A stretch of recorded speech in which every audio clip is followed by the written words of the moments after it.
Hello. It's been a little while. Hello, guys. How you doing? I wanted to just dive on and do a real in-depth mini training on how to date after experiencing narcissistic relationships, because I have had so many different clients who have gone through very toxic relationships, very narcissistic relationships, sometimes even psychopathic relationships. And it can be such a journey to end up putting yourself out there, meeting someone who's absolutely awesome, and then being able to enjoy that relationship. So I want to sort of go through different parts of that journey. So if you have gone through a toxic relationship or a narcissistic relationship, this is something that can go ahead and help you. So if we haven't met before and this is your first time watching, then I just want to introduce myself. My name's Lily Walford. I am a dating coach for people who've gone through toxic relationships so they can move on to a healthy relationship that lasts. Through my work, I've helped so many clients go ahead, get married, have babies with the right partners. So are we ready to talk to how you're doing it? So the first thing I want to sort of talk about is narcissists, because there is so much fluff out there on narcissists. So let me just clarify what a narcissist is in very, very, very simple terms. It's a person with very low or no empathy. So what most people don't understand about narcissists is the empathy part of the brain is underdeveloped. Okay, this is something that cannot be fixed. It cannot be solved. That person is always going to be that way. Okay, that is never, ever, ever, ever, ever going to change. Okay, this is where a lot of people get stuck and they don't know how to leave those relationships, and they end up seeing the best in the partner, and it's just all that stuff. We won't go into that today. So when someone has very low or very little or no levels of empathy, it means they cannot understand how you feel. So they've got very low levels of emotional intelligence. And what that means is they don't know how to emotionally nourish and protect a relationship. So what tends to happen is there tends to be let's try and think of the best way to put it. There tends to be lots of sort of coercive, manipulative strategies to keep that person in that relationship versus a genuine, loving, healthy connection. So this is where you get things like gaslighting. So when you have someone who's questioning their own reality, this is when you have attacks on someone's identity. So they keep putting that person down, making that person's self-worth and confidence really low. So what that means is that person's more malleable in that relationship. So there's a lot of different strategies that tend to happen in a narcissistic relationship. And what can happen in some of the extreme cases is you can end up with, people can end up with complex PTSD. They can even end up with PTSD. And this is actual physical damage to the brain, okay? So when we talk about psychological damage, we often forget about the physical damage that trauma can actually have on the brain too. So these relationships are no joke, okay? And this is the thing, this is one of the reasons why I want to put so much information out here for people, because when you've gone through a narcissistic relationship and not many people understand what the effects are, how that works, why you stayed there for so long, and all these different things, it can be really, really hard to navigate that emotionally, psychologically in your own journey when you don't have that support, when people around you don't know how to support you in the right way too. Okay, so that's why I'm here. That's why I want to help people, and also help people transition out of those relationships into something that's actually healthy. So when we talk about the first stages of getting out there and dating, I want to talk a little bit about some of the things that you need to do to sort of check in with yourself first. So the first thing is, when you think about your past relationship, I want you to think about, do you understand what happened? Okay, and when I say do you understand, I don't mean in a way where like, oh yeah, you did this wrong, you're a bad person, you're criticizing yourself. I want you to understand the psychological impact that those relationships actually have. Because what I see a lot of when it comes to sort of narcissistic abuse and a lot of these groups and a lot of these people that speak on this, there's often a lot of blame on the victim. And the truth is, when you have a look at the whole psychological picture, it's not necessarily that person's fault, okay? And the reason why I say this, okay, is that there is conditioning that's happened throughout that person's life that's allowed them to be in that situation. So I'm going to go a little bit deeper. So first part, when we have a look at narcissists, there's a reason why cult leaders are usually narcissists or psychopaths. And this is because they are naturally charismatic, they are naturally very influential, and they have a coercive, manipulative element to them. So this is when you see, you think about cult. A cult can be, just a group of people. It can be 10 people, it can be 20, it can be thousands of people. Think about the level of influence that person has to install the beliefs in a big group of people. Now, I want you to think about a narcissistic relationship as a mini cult, because as soon as you think about it in that kind of way, you can understand that there is an element of brainwashing that naturally occurs in that kind of relationship. So when you understand it from that point of view, that someone has a psychological impact on your brain in a very significant way, you can start to understand why you might have acted out in a certain way, why you might have stayed in that relationship for so long, why you've ended up attracting those kind of partners. The other side of thing is, what most people don't understand is your childhood influences your love life. So what I tend to find is when people have gone through narcissistic relationships, and I dive into their childhood a little bit, there's usually a very common element. 90% of the time, there is either a narcissistic parent or a parent with very low levels of emotional intelligence. So what tends to happen there is that person often stops prioritizing their emotional needs. They stop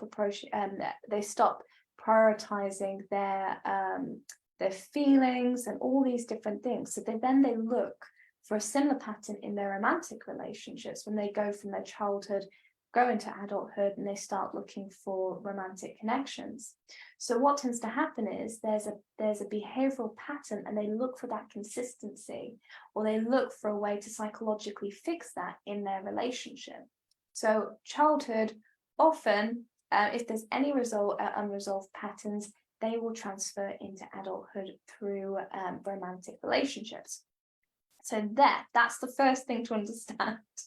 So when you understand this, you can start to understand why you ended up in that relationship versus blaming yourself, which is so negative. That's not good. It's not going to build you up. Your confidence is already down bloody here anyway. You want to be able to do things to bring yourself up, to be able to understand, to know how to protect yourself, to be able to build yourself up, ready to go into something that's healthy, and to be able to actually enjoy a healthy relationship too.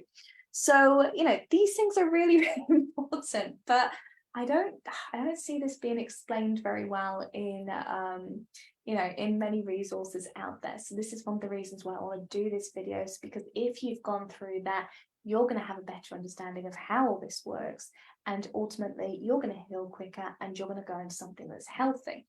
Now, understanding that is really important. There's trainings and things like that I do that take you on a bit of a deeper journey to be able to understand that at a better level. But that's enough for you for now. If you do want to learn more, feel free to book a call with me or drop me a DM and we can go into that in a little bit more detail. But for now, moving forward, dating. One of the things that I tend to find with people when they go into the dating after going through a narcissistic relationship is if they haven't worked on their levels of self-confidence, their self-worth, and if they don't know what they're looking for in a relationship, often what tends to happen is they jump onto a dating site, they get attention, and it's like, oh, wow, I've got all this attention. Okay, I'm going to pick from the people that are giving me attention, which is the worst way to date. For a variety of reasons. So first things first, you'll see in the comments above, I have put my Meet the Wrong Guys there. There's a reason for that. It's because I go into compatibility, and I go into that in a very deep psychological way, because it's really important to understand, number one, what a healthy relationship is to you. Number two, what you're actually looking for in a partner, and what you're actually looking for in terms of your own future. What does that look like? How does a partner fit into that? How does a relationship work for you in that kind of way? So if you do want to go through that guide, it's absolutely free. It's something that really helps my clients, and it's something that helps us build out a strategy to be able to say, right, okay, this is what you need to do to be able to meet your partner. And again, I've worked with people, I've created a personalized dating strategy for people, and it's led them to meet someone in as little as 21 days. This works. Okay, this is really, this is why I love to be able to share this. This is why I love to be able to do this, because it's an efficient way to be able to date, because dating has changed so much over the last 10, 20 years. We need a better approach, basically. So go into and understand what it is that you're looking for.